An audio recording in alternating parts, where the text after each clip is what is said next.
The deadliest Olympic marathon, Stockholm, 1912. On July 14, 1912, Portuguese marathon runner Francisco Lazaro stepped onto the starting line in Stockholm for what would become the deadliest marathon in Olympic history. Lazaro was just 21 years old, a carpenter from Porto with enormous determination but limited international experience. He had trained in Portugal's relatively mild climate. Stockholm that day was something else entirely. By 1:45 p.m., temperatures climbed to nearly 90 degrees Fahrenheit, 32 degrees Celsius, with heavy humidity turning the 26-mile course into a brutal stretch of sun-baked roads, dust, and heat. There were few trees, no modern hydration plans, and no understanding of heat management as we know it today. Before the race even began, Lazaro made a decision that would seal his fate. Fearing sunburn, he coated his entire body in a thick mixture of beef fat and wax. He believed it would protect his skin from the sun's rays. Instead, it created a waterproof barrier, trapping heat inside his body and preventing sweat from evaporating, the body's primary cooling mechanism. When the gun fired, 69 runners set off through the Swedish countryside. Lazaro ran conservatively at first, keeping pace with competitors from Sweden, Finland, and South Africa. The early miles passed quietly, but as the sun climbed higher, the race began to unravel. One by one, runners collapsed from heat exhaustion. Several were pulled from the course before reaching the halfway mark. Medical teams were overwhelmed, and spectators watched in growing concern as athletes staggered, vomited, or sat down unable to continue. Lazaro pushed on. By mid-race, his breathing became labored. Sweat pooled beneath the waxy coating on his skin, but none of it could evaporate. His body temperature continued to climb with no way to cool itself. At mile 18.6, witnesses noticed something was wrong. Lazaro was staggering, visibly confused, and struggling to stay upright, classic signs of severe heat stroke. With just 5 miles remaining, he suddenly collapsed on a dusty road near Södertälje as spectators rushed to help. Lazaro was unconscious, burning with fever beneath the melting wax. His skin was pale and clammy. Swedish medical personnel transported him to Seraphim Hospital in Stockholm, where doctors worked desperately to lower his body temperature. They failed. Francisco Lazaro never regained consciousness. He died the following morning from heat stroke and dehydration, becoming the first athlete to die during Olympic competition. His death shocked the world. In the years that followed, Olympic organizers introduced major safety reforms, including mandatory water stations, improved medical oversight, and temperature monitoring for endurance events. Francisco Lazaro's race ended in tragedy, but his death permanently changed how marathons are run, reminding the world that human limits cannot be ignored, no matter how strong the will. The Whistler tragedy. Vancouver Olympics 2010. On February 12, 2010, just hours before the opening ceremony of the Vancouver Winter Olympics, tragedy struck at the Whistler Sliding Center. Georgian luger Nodar Kumaratashvili, only 21 years old, was making his final training run. It was supposed to be routine, one last practice before the biggest competition of his life. Nodar had been born into the sport. His father and uncle had both represented Georgia in luge, and from a young age, the track had been his world. Reaching the Olympics was not just a personal dream, it was a family legacy. But the Whistler track was unlike any other. At 4,480 feet long, it was widely considered the fastest and most dangerous luge track ever built, with top speeds exceeding 93 miles per hour. Even before the games began, concern was spreading through the luge community. Several athletes had already crashed during training runs. Italian luger Armin Zagler, one of the sport's legends, openly criticized the track, warning that it was too fast and too unforgiving. Romanian racer Violeta Stramaru suffered a concussion after losing control, and others reported crashes that shattered sleds and rattled nerves. At 4:44 p.m., Kumaratashvili launched from the men's start position, lying flat on his back as his sled accelerated down the frozen chute. The first turns passed normally. Speed built rapidly, minus 60, 70, 80 miles per hour. By the most technical section of the course, he was traveling around 90 miles per hour, well within the range of an elite luger. But as he entered turn 15, known as 50-50s, something went wrong. Video analysis later showed his sled drifting slightly left toward the outer wall. Nodar tried to correct the line by pressing with his right leg, a standard steering technique, but the correction came too late, and it was too aggressive. The sled shot upward. At turn 16, the banking launched him violently out of the track. He was ejected from the sled at more than 87 miles per hour, thrown into the air like a projectile. Seconds later, he struck a steel support pillar used for timing equipment. The impact was catastrophic. Emergency responders reached him within minutes and attempted CPR at the scene before rushing him to Whistler Healthcare Center. The injuries to his head and chest were uncertain. At 5:50 p.m., Nodar Kumaratashvili was pronounced dead. The Olympic opening ceremony was scheduled to begin just hours later. That night, the games paused in shock. In response, officials immediately modified the track, raising wall heights, adding protective padding around steel supports, and lowering the men's start position to reduce speed. But for Nodar Kumaratashvili, the changes came too late. His death became one of the most haunting moments in Olympic history, a reminder that even at the highest level of sport, speed can outrun safety, and the margin for error can be measured in milliseconds. Albertville, 1992, the training run that turned fatal on February 22, 1992. During the Winter Olympics in Albertville, France, Swiss speed skier Nicolas Boquetet, 27 years old, prepared for what should have been an uneventful morning on the slopes of La Val d'Is. It was in France as part of a speed skiing demonstration, a discipline where athletes routinely exceed 125 miles per hour, pushing the absolute limits of human control. Boquetet was skilled and experienced, though not considered among the sport's top contenders. That morning, instead of training on the closed speed skiing course, he chose to make a leisurely warm-up run on a public slope. He left behind specialized speed equipment and used standard alpine gear, treating the descent as a casual glide rather than a competitive effort. The conditions were ideal. The sky was clear, visibility was excellent, and the snow had been freshly prepared. Nothing suggested danger. At around 10:30 a.m. while skiing down an intermediate run, Boquetet encountered something completely unexpected. A snow grooming machine, a massive multi-ton vehicle designed to maintain slope conditions, was operating on the run. These machines move slowly but are enormous, with wide tracks and powerful engines, leaving little room for error when approached at speed. Exactly what happened next was never fully determined.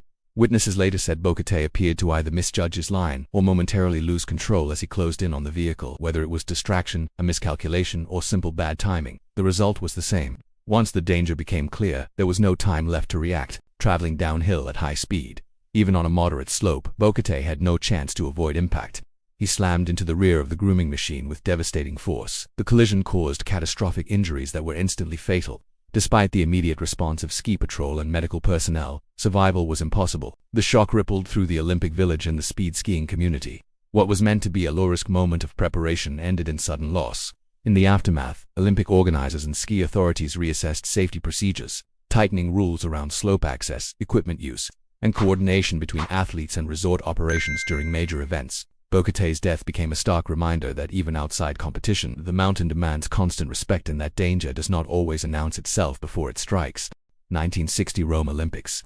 On August 26, 1960, Danish cyclist Knud Enmark Jensen lined up for the 62 meters team time trial at the Rome Olympics.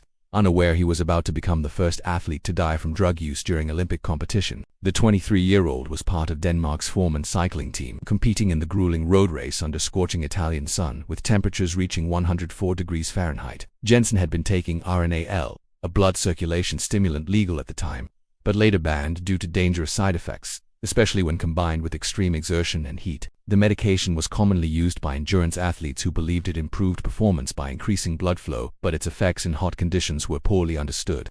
At 2:00 p.m., the Danish team began racing from Terme to Caracolla, with Jensen taking his turn at the front as they battled oppressive heat and the challenging course through Roman countryside. The team time trial required all four cyclists to work together, maintaining high speeds throughout the 62 distance. For the first hour, Jensen appeared to handle conditions well, rotating through the Polini and maintaining the rapid tempo necessary for Olympic competition. However, as the race progressed and afternoon heat intensified, Jensen began showing distress that teammates initially attributed to normal racing fatigue. His pedaling became less smooth, and he struggled to maintain position during his front turns. By the 54-mile mark, with just 8 meters remaining, Jensen was clearly in trouble. His teammates noticed he was weaving slightly and seemed disoriented, but encouraged him to continue rather than recognizing developing medical emergency signs. With 5 miles remaining, Jensen suddenly collapsed while riding, falling from his bicycle onto hot asphalt. His teammates and race officials immediately stopped to assist, finding him unconscious with severe heatstroke signs. His body temperature was dangerously high, breathing labored and irregular. Italian medical personnel transported Jensen to a Rome hospital where doctors worked to lower his body temperature and stabilize his condition. Despite their efforts, Jensen died several hours later from heatstroke exacerbated by the circulation stimulant. The autopsy revealed that RNAL, extreme heat, and intense exertion had overwhelmed his body's temperature regulation ability, leading to the first serious Olympic drug testing discussions. Innsbruck, 1964. The price of speed. On January 25, 1964. Just days before the Winter Olympics were set to begin in Innsbruck, Austria, Australian skier Ross Milne was making a training descent on the Olympic downhill course on Pachacofel Mountain. He was only 19 years old, a young athlete from Sydney carrying the hopes of a nation that had little snow, few resources, and almost no tradition in alpine skiing. Despite those disadvantages, Milne was considered one of Australia's brightest prospects. He had arrived weeks ahead of the Games to adjust to the harsh European conditions and to study a downhill course known throughout the skiing world for its danger. Patrick O'Fall was steep, fast, and unforgiving, dropping more than 2,850 feet vertically. With long sections where racers routinely pushed beyond 80 miles per hour, the course demanded perfection. Sharp turns, sudden changes in pitch, and narrow racing lines left no room for hesitation. On the day of the accident, snow conditions were hard-packed and lightning-fast, ideal for elite competition, but ruthless toward even the smallest mistake. During his run, Milne attacked the upper section at full racing speed. As he approached a demanding left-hand turn, requiring flawless timing and precise edge control, something went wrong. Whether it was a technical error, equipment failure, or a split-second misjudgment, the outcome was immediate. At downhill speeds, recovery is a luxury no skier has. Footage later showed Milne fighting desperately to regain control as his skis drifted off the ideal line. Unable to pull back onto the prepared course, he was carried beyond the safety of the racing surface and into the trees lining the slope. Traveling at an estimated speed of over 60 miles per hour, Milne struck multiple pine trees in rapid succession. The impact caused catastrophic injuries. Ski patrol and medical teams reached him within minutes, but the force involved made survival impossible. His death sent shockwaves through the Olympic world. What was meant to be preparation for glory became a moment of reckoning for the sport itself. In the years that followed, downhill racing underwent critical safety reforms: wider cleared zones, increased separation between racing lines and obstacles, improved protective barriers, and stricter course inspections. Measures born from tragedy, still shaping international ski racing today. Ross Milne's life ended on that mountain, but his legacy remains a reminder that at the highest edge of human performance, the margin between triumph and loss can be as thin as a single turn. Athens 2004 and Rio 2016. Olympic venue construction has claimed numerous lives, but Athens 2004 and Rio 2016 stand out for their tragic worker tolls. In Athens, the rush to complete venues created dangerous working conditions that proved fatal for multiple construction workers. On March 15, 2004, months before the Games, 45-year-old Demetrios Antonopoulos was working on the Olympic Stadium roof when safety cables failed. Antonopoulos fell 100 feet to his death while installing lighting equipment. The Greek government had delayed construction for years due to bureaucratic problems, forcing contractors to work around the clock to meet deadlines. Workers regularly worked 16-hour shifts without adequate rest, and safety protocols were often ignored. Another worker, 38-year-old crane operator Nikos Georgiou, died when his crane collapsed while lifting steel beams for the Aquatic Center on June 2, 2004. The crane operated beyond rated capacity due to construction acceleration pressure, and inadequate ground preparation caused the massive machine to tip over, crushing Georgiou in the operator's cab. At least 4 construction workers died building Athens Olympic venues, with dozens more suffering serious injuries. The Rio 2016 situation was even deadlier, with Brazilian authorities acknowledging at least 11 construction worker deaths directly related to Olympic venues. On March 27, 2013, Anderson Dilva Santos was installing concrete forms at Olympic Park when a crane collapsed during high winds, killing Santos and injuring 4 others. The 440,000-pound crane operated in wind conditions exceeding safety guidelines due to schedule pressure. On April 3, 2014, 2 more workers died when the Idar Stadium roof section collapsed during installation. Fabio Luis Pereira and Ronaldo Oliver dos Santos were crushed by falling concrete and steel, victims of inadequate structural support. The most tragic incident occurred April 21, 2016, when a bicycle path built for Olympic cycling events collapsed into the ocean, killing 2 people. The elevated path over Guanabara Bay suffered from design flaws and construction shortcuts. Brazilian investigators revealed systemic problems, including substandard materials, inadequate safety training, and pressure to cut corners to meet deadlines and budgets. These deaths highlighted the human cost of hosting Olympics and led to improved international oversight of construction projects. If you'd like to see more stories like this, make sure to subscribe and feel free to drop suggestions for the next video in the comments.